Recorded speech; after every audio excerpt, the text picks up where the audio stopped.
चलिए, तो हम लोग रिवीजन कर रहे हैं, देख रहे हैं प्रकाश के परावर्तन। पहला चैप्टर है प्रकाश के परावर्तन, reflection of light, reflection of light. हम लोग लिखने का कोई कार्य नहीं करेंगे, लिखा हुआ होगा ही, कॉपी में जो है फेयर किया हुआ होगा ही, पूरा ग्रंथ बना हुआ होगा, पूरा ग्रंथ बना हुआ होगा। एक बार हम लोग इसको बढ़िया से सुनते हैं और कोशिश करेंगे सुन के याद करने की।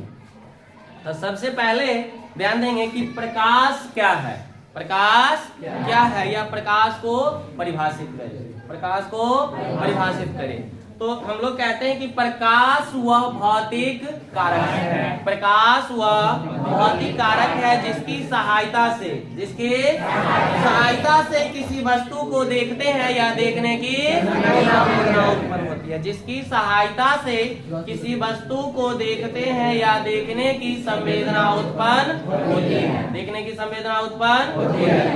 या इसको हम दूसरे तरह से भी बोलते हैं कि प्रकाश ऊर्जा का एक रूप है, प्रकाश ऊर्जा का एक रूप है जो स्वयं अदृश्य होते हैं वे भी प्रकृति को दृश्यवान बनाती है। प्रकाश ऊर्जा का एक रूप है जो स्वयं अदृश्य होते हुए भी प्रकृति को दृश्यमान बनाती है। याद हुआ?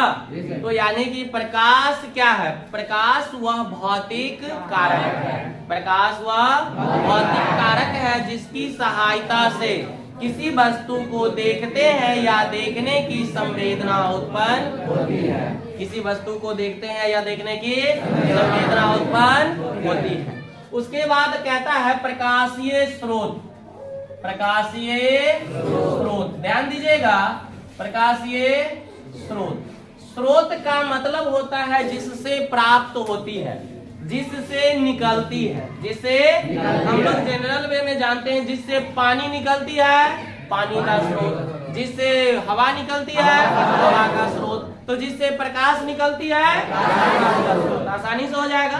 ठेठी भाषा में हम लोग जानते हैं कि जो आपके घर में हमेशा उपयोग किए जाते होंगे जिस शब्द का, आमदनी का स्रोत, आमदनी का स्रोत अक्सर घर में बोले जाते हैं ना।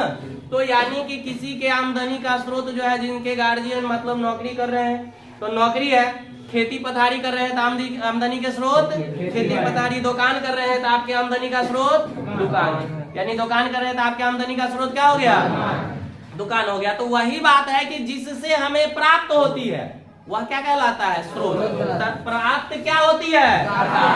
क्या प्राप्त होती है? प्रकाश प्राप्त होती है। तो यानी जिससे प्रकाश निकलती है, जिससे प्रकाश उत्पन्न होती है वह क्या कहलाते हैं? प्रकाशीय स्रोत कहलाते हैं। यानी कि वह वस्तु या पदार्थ, वह वस्तु या पदार्थ जिससे प्रकाश उत्सर्जित होती है, जिससे प्रकाश उत्सर्जित होती है, क्या कहलाते हैं? प्रकाशीय स्रोत कहलाते हैं। जिससे प्रकाश उत्सर्जित होती है प्रकाशीय स्रोत कहलाते हैं। याद हुआ? यानी कि वह वस्तु या पदार्थ, वह वस्तु या पदार्थ जिससे प्रकाश उत्सर्जित होती है, उत्पन्न होती है, क्या कहलाते हैं? प्रकाशीय स्रोत कहलाते हैं। जैसे सबसे बड़ा प्रकाशीय स्रोत हम लोग देखते हैं क्या है? सूर्य, यानी सूर्य से प्रकाश निकलती है तो सूर्य क्या है? प्रकाशीय स्रोत है।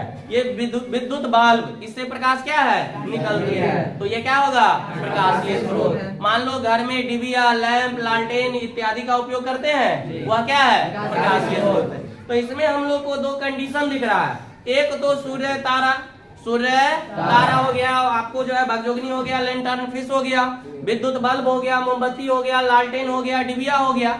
तो इसके आधार पे आप देखिए कि प्रकाशीय स्रोत कितने प्रकार के होंगे? दो प्रकार के। प्रकाशीय स्रोत कितने प्रकार के होंगे? दो प्रकार के होते हैं। कौन कौन?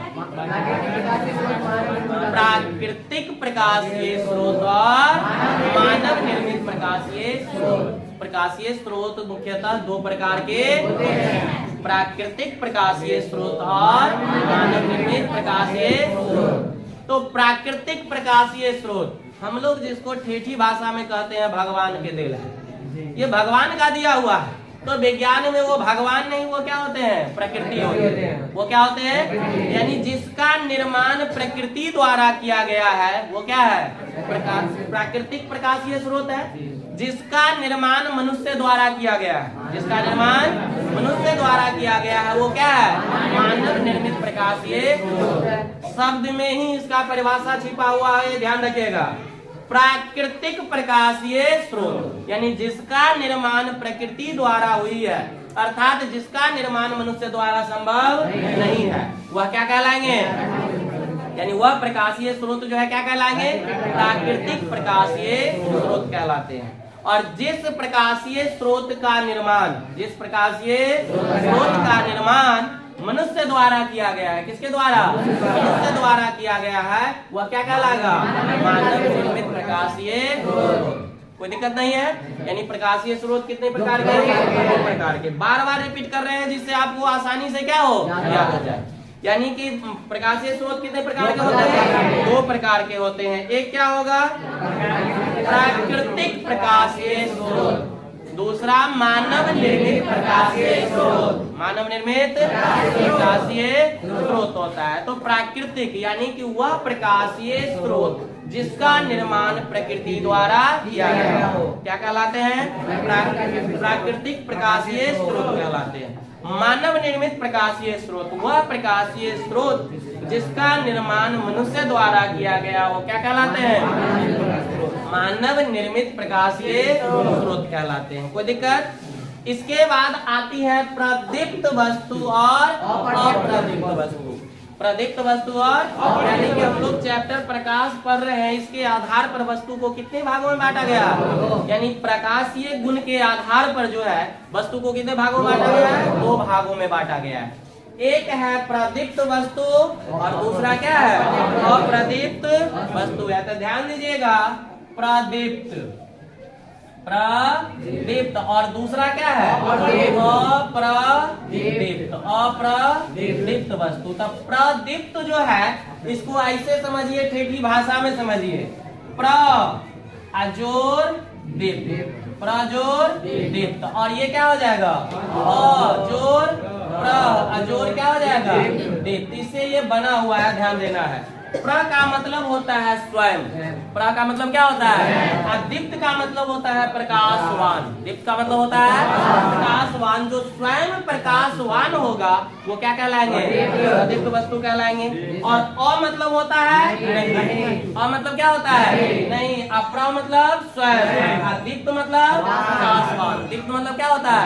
यानी कि जो स्वयं प्रकाशवान नहीं होगा वो क्या कहलाते हैं? अप्रदीप्त वस्तु होते हैं। यानी कि ध्यान रखिएगा, प्र मतलब स्वयं, दीप्त मतलब प्रकाशवान। यानी जो स्वयं प्रकाशवान हो, इसी को जब हम परिभाषा में बोलते हैं वह वस्तु या पदार्थ, वह वस्तु या पदार्थ जो अपना प्रकाश स्वयं उत्सर्जित करती है, अपना प्रकाश अर्थात प्रकाशित होने के लिए किसी अन्य वस्तु पर निर्भर, प्रकाशित होने के लिए किसी अन्य वस्तु पर निर्भर न हो, क्या कहलाते हैं? प्रदीप्त वस्तु कहलाते हैं। अप्रदीप्त वस्तु वह वस्तु या पदार्थ जो अपना प्रकाश स्वयं उत्सर्जित नहीं करते हैं, स्वयं उत्सर्जित अर्थात प्रकाशित होने के लिए, प्रकाशित होने के लिए किसी अन्य वस्तु पर क्या हो? निर्भर हो या आश्रित हो, क्या कहलाते हैं? अप्रदीप्त वस्तु कहलाते हैं। अप्रदीप्त वस्तु कहलाते हैं। प्रदीप्त वस्तु वह वस्तु जो अपना प्रकाश स्वयं उत्सर्जित करती है, अर्थात प्रकाशित होने के लिए किसी अन्य वस्तु पर निर्भर न हो, क्या कहलाते हैं? प्रदीप्त वस्तु। प्रदीप्त वस्तु जैसे सूर्य, तारा, बग्जोगनी, लैंटर्न फिश, मोमबत्ती, डिबिया, लालटेन, विद्युत बल्ब, विद्युत ट्यूब इत्यादि, बहुत सारा है ना। और अप्रदीप्त वस्तु वह वस्तु जो अपना प्रकाश स्वयं उत्सर्जित नहीं करते, वह वस्तु जो अपना प्रकाश स्वयं उत्सर्जित नहीं करते हैं, क्या कहलाते हैं? अप्रदीप्त वस्तु कहलाते हैं। अप्रदीप्त वस्तु कहलाते हैं। जैसे मिट्टी, प्लास्टिक, बड़ा में ले लीजिए, पृथ्वी, चांद, क्या ये सबके पास अपना प्रकाश है? नहीं है। ये सबके पास अपना प्रकाश नहीं है। जैसे पृथ्वी और चांद जो है ये भी सूर्य से प्रकाशित होती है, ये भी किससे प्रकाशित होती है? यानी जिसके पास अपना प्रकाश नहीं है, जैसे अगर बेंच डेस्क से रखा हुआ अगर प्रकाश न हो तो क्या इसे आप देख पाइएगा? नहीं देख पाइएगा, पॉसिबल नहीं है। तो ये सब क्या है? अप्रदीप्त वस्तु है। ये सब क्या है? अप्रदीप्त वस्तु है। इसके बाद है प्रकीर्णन। इसके बाद क्या है? प्रकीर्णन है। ध्यान दीजिएगा, प्रकीर्णन में क्या होता है कि मान लीजिए वायुमंडल में उपस्थित यह एक सूक्ष्म कण है। वायुमंडल में उपस्थित यह क्या है? सूक्ष्म कण है और किसी प्रकाशीय स्रोत से कोई प्रकाश की किरणें इस पे पड़ती है। किसी प्रकाशीय स्रोत से आने वाली प्रकाश की किरणें क्या होती है? पड़ती है। किसी प्रकाशीय स्रोत से आने वाली प्रकाश की किरणें इस पर पड़ती है। ध्यान दीजिएगा, तो यह कण पहले उस प्रकाश के किरणों को क्या करती है? अवशोषित कर लेती है। तो ऐसे जब हम लोग डिफिनेशन देते हैं तो कहते हैं इसके कुछ ऊर्जाओं को अवशोषित कर लेती है। तो पहले तो यह इसे अपने में क्या करता है? ऑब्जॉर्व करता है और उसके बाद इसे भिन्न भिन्न दिशाओं में क्या करती है? फैला देती है। भिन्न भिन्न दिशाओं में तो फैलाने की इस क्रिया या घटना को हम लोग क्या बोलते हैं? प्रकाश का प्रकीर्णन कहते हैं। इसको ऐसे समझिए कि मान लीजिए आपको एक बर्तन दिया गया, उस बर्तन के चारों ओर से छिद्र है। उस बर्तन को चारों ओर से क्या है? उसमें जब हम पानी डालेंगे तो क्या होगा? पानी सभी छिद्र से होके बाहर निकलेगा। लेकिन पहले क्या होगा? पहले वह ग्लास पानी को अपने अंदर ऑब्जर्व करेगा, फिर उस सभी छिद्र से होके उसको क्या करेगा? बाहर करेगा। सभी छिद्र से होके क्या करेगा? बाहर करेगा। तो वही काम कौन करता है? प्रकाश। यानी कि प्रकाश नहीं, ये कण करता है। ध्यान दीजिएगा, तो किसी प्रकाशीय स्रोत से आती हुई प्रकाश की किरणें वायुमंडल में उपस्थित सूक्ष्म कणों पर पड़ती है या वायुमंडल में उपस्थित सूक्ष्म पारदर्शी कणों पर पड़ती है। पारदर्शी कणों पर पड़ती है तो कणों द्वारा प्रकाश के कुछ ऊर्जाओं को अवशोषित कर लिए जाते हैं। प्रकाश के कुछ ऊर्जाओं को अवशोषित कर लिए जाते हैं और पुनः उसे भिन्न भिन्न दिशाओं में विकिरित कर देते हैं या फैला देते हैं। तो यह क्रिया या घटना क्या कहलाते हैं? प्रकाश का प्रकीर्णन। इसको अब भाषा में सिर्फ इसको ध्यान में रखना है। ये चिरचिरी हम लोग पा रहे हैं ना, ध्यान दीजिएगा, यही हमको याद रखना है कि एक किरणें आती है यानी कुछ ही ऊर्जा को अवशोषित करती है और ये कणों पर पड़ती है। कण उसे जो है ऑब्जर्व कर लेती है और फिर उसे भिन्न भिन्न दिशाओं में क्या करती है? फैला देती है। तो भिन्न भिन्न दिशाओं में फैलाने की इस क्रिया या घटना को हम क्या बोलते हैं? प्रकाश का प्रकीर्णन बोलते हैं। प्रकाश का प्रकीर्णन बोलते हैं। अब आ गया यहाँ पर बात प्रकाश की, किरण की। क्योंकि प्रकाशीय स्रोत से क्या आया था? किरण। तो अब किरण किसको कहते हैं ये जानोगे ना कि किरण किसको कहते हैं? तो ध्यान दीजिएगा, प्रकाशीय स्रोत से निकलने वाली प्रकाश को प्रकाशीय स्रोत से निकलने वाली प्रकाश को जिन सरल रेखाओं द्वारा व्यक्त करते हैं। प्रकाशीय स्रोत से निकलने वाले प्रकाश को जिन सरल रेखाओं द्वारा व्यक्त करते हैं वह क्या कहलाते हैं? किरण कहलाते हैं। लेकिन इसमें कंडीशन होता है, इस रेखा में हमेशा तीर लगा करके इसको क्या किया जाता है? दर्शाया जाता है। तो कहते हैं कि प्रकाशीय स्रोत से निकलने वाले प्रकाश को जिस सरल रेखा द्वारा तीर चिन्ह के साथ व्यक्त करते हैं, तीर चिन्ह के साथ व्यक्त करते हैं, तो वह क्या कहलाता है? किरण कहलाता है। क्या कहलाता है? किरण कहलाता है। प्रकाशीय स्रोत से निकलने वाले प्रकाश को, प्रकाशीय स्रोत से प्रकाश को सरल रेखा द्वारा तीर चिन्ह के साथ व्यक्त करते हैं, सरल रेखा द्वारा तीर चिन्ह के साथ व्यक्त करते हैं, तो वह क्या कहलाते हैं? किरण कहलाते हैं। या सीधा सीधी छोटा रूप में ये भी बोलते हैं कि प्रकाशीय स्रोत से निकलने वाली प्रकाश को, प्रकाशीय स्रोत से निकलने वाले प्रकाश को जिस सरल रेखा द्वारा व्यक्त किया जाता है या सीधी रेखा द्वारा व्यक्त किया जाता है वो क्या कहलाते हैं? किरण कहलाते हैं। क्या कहलाते हैं? कोई दिक्कत? इसके बाद आता है, ध्यान दीजिएगा, देखिए तो हम लोग देख रहे हैं किरण पुंज। अब आगे क्या है? किरण पुंज। किरण पुंज तो ध्यान दीजिएगा, किरण तो बता दिए कि अभी जिन सरल रेखाओं द्वारा जो है प्रकाश को व्यक्त करते हैं वो क्या कहलाते हैं। और पुंज का मतलब होता है समूह। पुंज का मतलब क्या होता है, यानी कि किरणों के समूह को किरण पुंज कहते हैं। किरणों के समूह को किरण पुंज कहते हैं। कोई दिक्कत? बस इतना ही बड़ा इसका डिफिनेशन भी है। किरणों के समूह को किरण पुंज कहते हैं। किरणों के समूह को किरण पुंज कहते हैं। और आप लोगों को अगर लिखना हो तो बुझ रहा है ना, क्या करेंगे, रोक रोक करके जो है हम नोट कर सकते हैं। किसको रोकेंगे, समझ रहे हो ना, हमको नहीं रोकना है, वीडियो को रोक रोक करके नोट कर लेना है। तो ध्यान दीजिएगा, किरणों के समूह को किरण पुंज कहते हैं। तो किरण पुंज होते कितने प्रकार के हैं, 3 प्रकार के। किरण पुंज कितने प्रकार के होते हैं, 3 प्रकार के। पहला क्या होता है, समांतर किरण पुंज। बोलो पहला दूसरा किसी को भी लिख सकते हैं, समांतर किरण पुंज। नंबर 2 में अभिसारी किरण पुंज, अभिसारी किरण पुंज। और नंबर 3 में अपसारी किरण पुंज, अपसारी किरण पुंज। तो देखिए, सबके शब्द में ही इसका डिफिनीशन है, ध्यान दीजिएगा।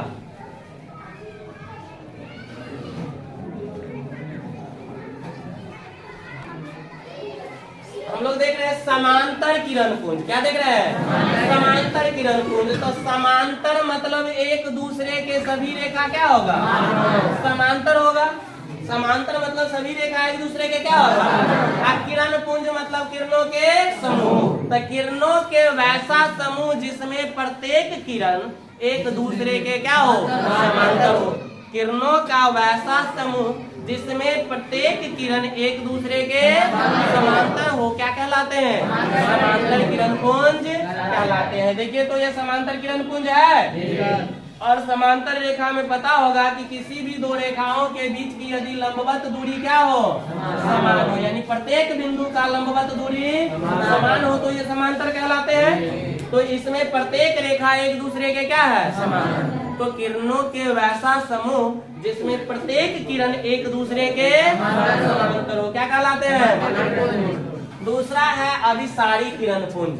अभिसारी अभिसरित होता है। इसमें प्रकाश की किरण क्या होती है, अभिसरित का मतलब होता है एकत्रित होना। अभिसरित का मतलब क्या होता है, एकत्रित होना। जो पहले से ढेरी रहेगा उसको एकत्रित करेगा क्या, यानी जो अलग है उसको क्या करेंगे, एकत्रित करेंगे। जो अलग है उसको क्या करेंगे, एकत्रित करेंगे। तो ध्यान दीजिएगा कि किरणों के वैसा समूह जो भिन्न भिन्न दिशाओं से आकर एक बिंदु पर मिलती है। किरणों के वैसा समूह जो भिन्न भिन्न दिशाओं से आकर एक बिंदु पर मिलती है, क्या कहलाते हैं, अभिसारी किरण पुंज कहलाते हैं। अभिसारी, क्योंकि अभिसरित का मतलब होता है एकत्रित करना। अभिसरित का मतलब क्या होता है, एकत्रित करना। देखिए, तो अभिसारी किरण पुंज, तो अभिसरित का मतलब होता है एकत्रित होना, एकत्रित। किरण पुंज मतलब किरणों का समूह। तो वैसे किरणों का समूह जो भिन्न भिन्न दिशाओं से आकर एक बिंदु पर अभिसरित होते हैं, भिन्न भिन्न दिशाओं से। तो देखिए, किरणों के वैसा समूह जो भिन्न भिन्न दिशाओं से आकर एक बिंदु पर अभिसरित होते हैं, यानी कि एकत्रित होते हैं, क्या कहलाते हैं, अभिसारी किरण पुंज। उसके बाद है अपसारी किरण पुंज। अपसरित का मतलब होता है फैलना। अपसरित का मतलब क्या होता है, फैलना। तो यानी किरणों का वैसा समूह, किरणों का जो एक बिंदु से निकलकर भिन्न भिन्न दिशाओं में फैलते जाते हैं। जो एक बिंदु से निकलकर भिन्न भिन्न दिशाओं में फैलते जाते हैं, वो क्या कहलाते हैं, अपसारी किरण पुंज कहलाते हैं। कोई दिक्कत? एक बार फिर से तीनों को देखिए। समांतर किरण पुंज, किरणों का वैसा समूह जिसमें प्रत्येक किरण एक दूसरे के समांतर हो, क्या कहलाते हैं, समांतर किरण पुंज कहलाते हैं। अभिसारी किरण पुंज, किरणों का वैसा समूह, किरणों का वैसा समूह जिसमें प्रत्येक किरण भिन्न भिन्न दिशाओं से आकर एक बिंदु पर अभिसरित होती है या मिलती है। अभिसरित होती है या मिलती है, क्या कहलाते हैं? अभिसारी किरण पुंज, अपसारी किरण पुंज। किरणों का वैसा समूह जिसमें एक बिंदु से निकलकर प्रकाश की किरणें भिन्न भिन्न दिशाओं में फैलती जाती है, क्या कहलाते हैं? अपसारी किरण पुंज कहलाते हैं। समांतर में याद रखना है कि सभी किरण क्या होगा? समांतर होगा। अभिसारी में भिन्न भिन्न दिशाओं से आकर के किरणें एक बिंदु पर मिलेंगी। अपसारी में एक बिंदु से निकलकर प्रकाश की किरणें भिन्न भिन्न दिशाओं में, तो वो क्या कहलाते हैं? अपसारी किरण पुंज कहलाते हैं। चलिए अगले बार हम लोग इसको पूरा देख लेंगे कल।